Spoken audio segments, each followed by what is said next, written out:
Hoy lunes 29 de julio, felices fiestas patrias para todos los que se conectan a esta hora con el programa. Yo rápidamente quiero darle la bienvenida a mi primera entrevistada, la congresista Maritza Glave. No, pero ¿cómo está, congresista? ¿Qué tal? ¿Qué tal? Felices fiestas a todos y a todas. Bueno, ¿cuáles son los ánimos hoy 29 de julio? Han sido 2 semanas de muchísimo trabajo, primero abocados a lo que tiene que ver con las reformas constitucionales para dar paso a las reformas políticas, y de pronto el mensaje del presidente Vizcarra, que algunos han calificado como audaz, pero que podría costarnos mucho en materia institucional y de, digamos, de afectar nuestras bases democráticas. No sé cuál es su opinión. Mira, yo creo que las elecciones y las instituciones otorgan poderes a las personas, pero hay que saber también que el poder se pierde cuando hay una desconexión con lo que está pasando con la sociedad y con la relación con la sociedad. Y sí creo que esta especie de guerra por ratos de baja intensidad y a veces con grandes escaramuzas entre el Parlamento y el Ejecutivo, con distintos protagonistas de por medio, viene atravesando la historia última de los últimos 3 años de nuestro país y no le hace ningún bien. Estamos en un momento... Mira, yo podría decirte que creo que hay una gran responsabilidad del fujimorismo, que lo creo, que han tenido una oportunidad inmensa e histórica de hacer un montón de cosas en el Parlamento, siendo una mayoría absoluta, que la han ido perdiendo innecesariamente.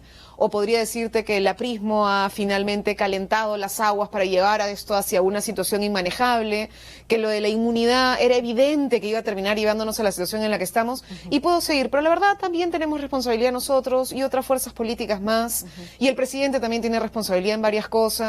Y estamos en un momento en el que sí creo que ya basta de seguir diciendo si uno o el otro tiene la culpa y sentándonos a ver si podemos encontrar una solución mínimamente pactada. Porque esta tensión ya no la soporta nadie. O sea, ya el país no soporta este nivel de tensión.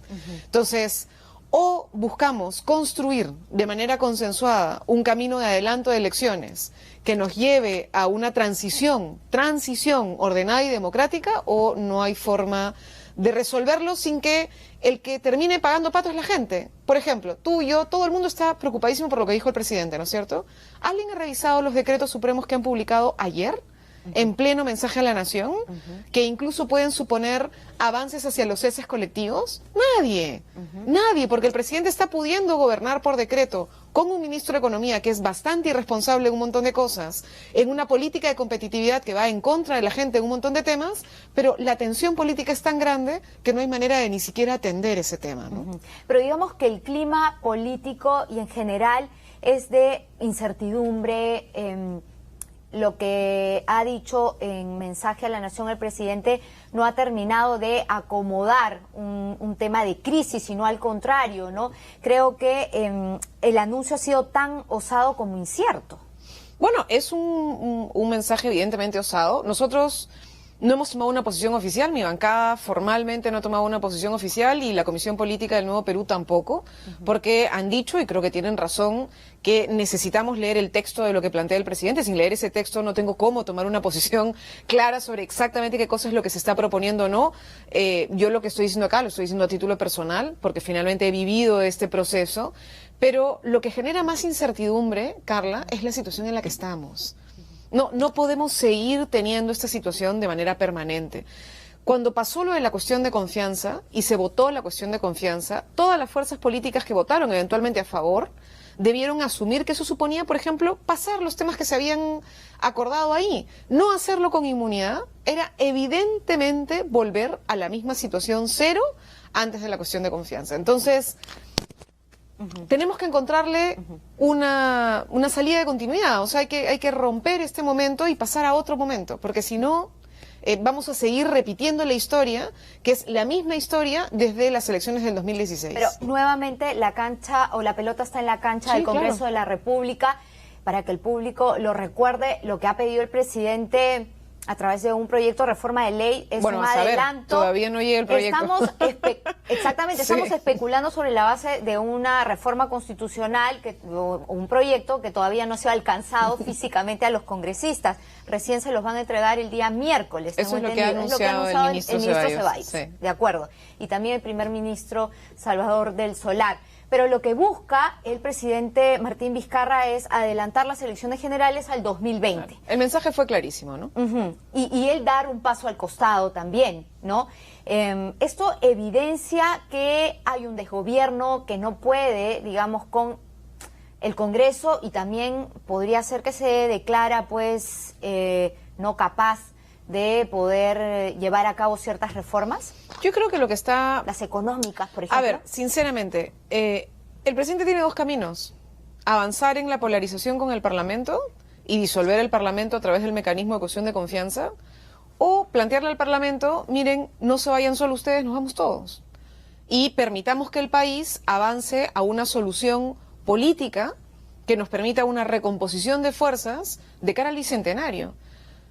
Yo, sinceramente, la segunda posición me parece bastante más responsable que la primera. ¿Y esas fuerzas nuevas que lleguen al Congreso necesariamente van a ser mejores que las que hay?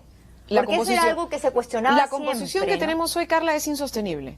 O sea, la composición que tenemos hoy es insostenible. Por la mayoría fujimorista. No, pero el propio fujimorismo es incapaz de mantener su propia fuerza, porque es fruto de una coyuntura muy particular. Tanto es así que hubo distintas rupturas de esa bancada, que ni siquiera queda claro qué cosa quieren hacer ahora. O sea, cuéntame, ¿qué cosa identifica a los famosos Avengers? Que además estuvieron en las negociaciones para una mesa que fuera diferente a la del fujimorismo y al final terminaron votando con el señor Olaechea. ¿Qué cosa hacemos?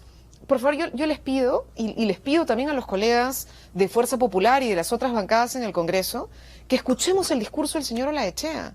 El primer día que el señor Olaechea asume, vuelve el discurso más radical, incluso anterior al que tuvo la señora Keiko Fujimori con 73 personas atrás, diciendo, desde aquí se gobierna, diciendo, nosotros vamos a hacer las cosas que hay que hacer para la gestión. Por Dios, es el Parlamento, no es el Ejecutivo. Entonces, eso era casi como una campanilla más de vamos a otro round, nos espera un nuevo round. Y sí, podemos seguir.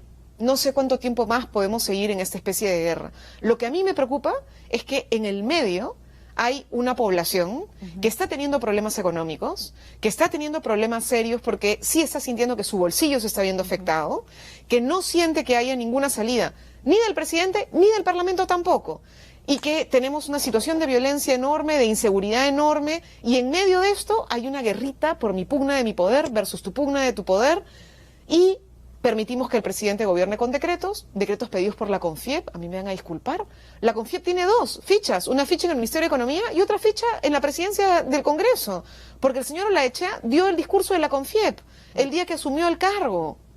Era increíble, un señor que ha dicho públicamente en el Congreso que él no representa a los trabajadores, que él representa a las empresas, y que ha dicho en el Congreso que los pueblos indígenas, ¿qué será eso?, que son marginales, y que ayer también, por supuesto, ha tenido un lindo mensaje hacia las mujeres, que nosotras nos preocupamos tanto de las cuentas y de los hijos, que el único lugar donde nos relajamos son las peluquerías. Entonces, ¿de qué va el presidente no tiene ningún Vizcarra? sentido, ¿no? Bueno, digamos que la posición política, eso del señor Olaechea, ya la conocemos, pero a su vez me dice que el presidente Vizcarra también estaría jugando en pared con la CONFIEP. Sí, o sea, su ministro de Economía, por lo menos. Pero lo que sí está permitiendo, más allá de esta parte económica, en la que además tienen un pacto y están más o menos de acuerdo, es que la crisis política institucional hoy se está volviendo insalvable, Carla. Y entonces, esta especie de juego de ¿cómo se llama esto? Cuando alguien tira para acá y tira para acá, ¿no es cierto? Que intentan se ponen las dos manos, ¿no? Y intentan ver quién tiene más fuerza de un lado y de otro. Lo único que nos está haciendo es mucho daño como país. Y entonces, un lado golpea para un lado, el otro lado golpea para el otro lado, y en el medio quien recibe ambos golpes es la gente. Ahora está en manos del Congreso. O el Congreso aguanta un rato, sí, por supuesto que hay pataleta y hay bronca y hay un montón de gente que está molesta y la tiene que procesar estos días. Pero con cabeza fría nos tenemos que sentarnos a pensar cómo encontramos una solución. En el 2000 hubo una situación muy parecida a la que estamos viviendo ahora y el Congreso logró encontrar una solución. Y el Congreso logró buscar un camino de transición y regalarle al país la posibilidad de una nueva etapa decidida por la gente. Y eso es lo que tenemos que hacer ahora. Ver si encontramos reglas básicas, porque sí, ojo, ¿cómo van a ser esas elecciones? Los partidos políticos que participarían en las nuevas elecciones, ¿estarían preparados ya, todos listos? Digamos, los candidatos han tenido el tiempo suficiente. Sinceramente, para hacer un año campaña. Más, un año menos, no hace una diferencia abismal. La campaña dura lo que dura la campaña. en el 2000 no estaba listo nadie para iniciar un proceso, era el menos de un año de electo el señor Fujimori última vez en un proceso muy cuestionado y que terminó mandando su renuncia por fax y hubo que tratar de ver cómo se resolvía ese momento. El presidente nos está diciendo que la elección sea mañana y nos están planteando la posibilidad de organizarnos para una transición que permita que en lugar del 21 tener un nuevo gobierno, tengamos un nuevo gobierno y un nuevo parlamento el 20. Pero los eso solamente adelantar un año. Pero sí serían los plazos ajustados. Sí, claro, pero se organiza, está más ajustado lo que está viendo el país. Y hay mucha más tensión en la situación en la que estamos. Entonces, cuando las fuerzas políticas son conscientes que están llevando al país, calentando el agua de tal manera que está hirviendo, que o encontramos una solución de transición o lo que vamos a afectar realmente es la economía, es a la gente y es el cotidiano. Entonces, yo sí, sinceramente, espero que todos podamos deponer nuestros propios intereses. Mira, yo a título personal, ¿qué cosa te puedo decir? Porque no puedo hablar en nombre de mi organización, pero mi organización ahorita no tiene una inscripción. Yo podría decirte, no, esperemos, tenemos que cuidar, ver, no sé qué. No, hombre. O sea, no se trata de cuál es el interés mío o el interés de mi organización. Se trata de cómo buscamos una salida para el país. Y en este momento sí tenemos que encontrar una salida para el país. Y la salida, o sea, hay dos caminos, o el Congreso se pone de acuerdo y los congresistas, porque en la práctica hay que explicarle a la teleaudiencia qué se tiene que hacer desde el Congreso para que este proyecto de adelanto de elecciones... Primero el presidente tiene que entregar el proyecto. Obtenga luz porque verde. En lo que sí le voy a dar la razón a los colegas que lo han criticado es que tú no puedes llegar diciendo acá tengo un proyecto y después no entregas el proyecto y pasan 5 días o 10 días y nadie lo puede leer. Eso está mal. Entonces, señor presidente, de verdad, la próxima vez que diga que tiene un proyecto, entregue el proyecto para que todos podamos revisarlo y podamos ver realmente cuáles son las normas que nos está planteando. Presentado ese proyecto, se tiene que discutir. La parte formal es la discusión en la Comisión de Constitución, pero lo que tiene que ocurrir es una reflexión política. Y como dicen algunos politólogos y algunos constitucionalistas, se trata de construir un consenso de transición, construir un escenario que nos permita ponernos de acuerdo en cuáles deberían ser las reglas mínimas para un proceso electoral adelantado que nos permita ordenar el cambio antes del 21 en el 20. Ojalá podamos hacerlo y ir a un referéndum. Esa es la parte que a mí me parece además mejor, porque puede ocurrir que haya un grupo de gente que diga, y esto que se le ocurrió al presidente es una locura. O sea, como tú dices, no estamos de acuerdo, esto adelanta, no es el momento, perfecto. Se puede abrir la puerta y que un referéndum diga si está de acuerdo o no. Ojo, no es que cierre el Congreso, que somos normalmente los que están vistos mal, no, sino es que se adelante el paquete, se adelante la elección presidencial, se adelante la elección congresal. Todo en una fecha que nos permita adelantar y que la gente decida. Si la gente dice no, es no, y tenemos que ver cómo rayos continuamos. Pero lo cierto es que esto nos podría permitir un canal para liberar la tensión política y que para poner los ojos donde hay que ponerlos. Porque sí hay que poner los ojos sobre problemas que estamos teniendo en la administración del Estado y que para nosotros pueden afectar a los trabajadores, a la gente común, frente a los intereses de algunas empresas que en este momento de crisis, en vez de ponerse a pensar en cómo logramos que el trabajador tenga más dinero, están pensando en sus propios intereses, ¿no? Ahora, el expresidente del Tribunal Constitucional, el señor Urbiola, ha dicho que esta propuesta es inconstitucional, ya lo ha dicho, y de igual manera habría que esperar un pronunciamiento del Tribunal Constitucional. Requiere una modificación constitucional, Carla.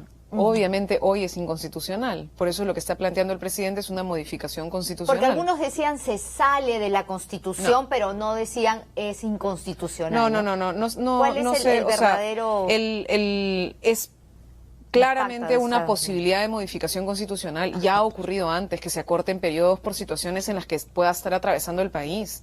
Y entonces, en este momento, lo que se está planteando es una discusión para tener una disposición transitoria. Y yo creo que eso es algo que perfectamente se puede hacer. ¿Se puede consultar al tribunal? Por supuesto que se puede consultar al tribunal. El punto es, ¿hay voluntad o no hay voluntad? ¿Qué cree?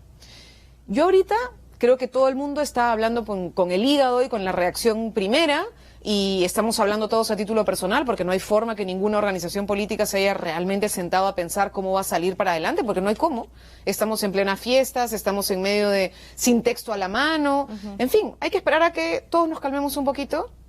Esperemos que por lo menos pase una semana, que recibamos ese texto, que podamos discutirlo, que podamos leerlo, que podamos conversar. Por ejemplo, en mi bancada, yo estoy segura, yo voy a proponer que tengamos reuniones con constitucionalistas que nos ayuden a pensar también cómo funciona, con expertos en temas de política para ver cómo imaginamos además cómo ordenar una transición, porque además este adelanto de elecciones obviamente no puede hacerse con todas las reglas que acabamos de aprobar. Entonces, cuáles sí, cuáles no, cómo se pueden aplicar, y eso nos puede ayudar también a sentarnos a ver si hay una salida. Si no lo hay, no la hay, será una pena, seguiremos intentando, pero creo que sí estamos en ese momento, un momento en el que requerimos calma para poder buscar una transición. El ministro Ceballos, según sus números y sus fechas, calcula que este referéndum se llevaría a cabo entre octubre y noviembre y que las elecciones generales adelantadas en abril.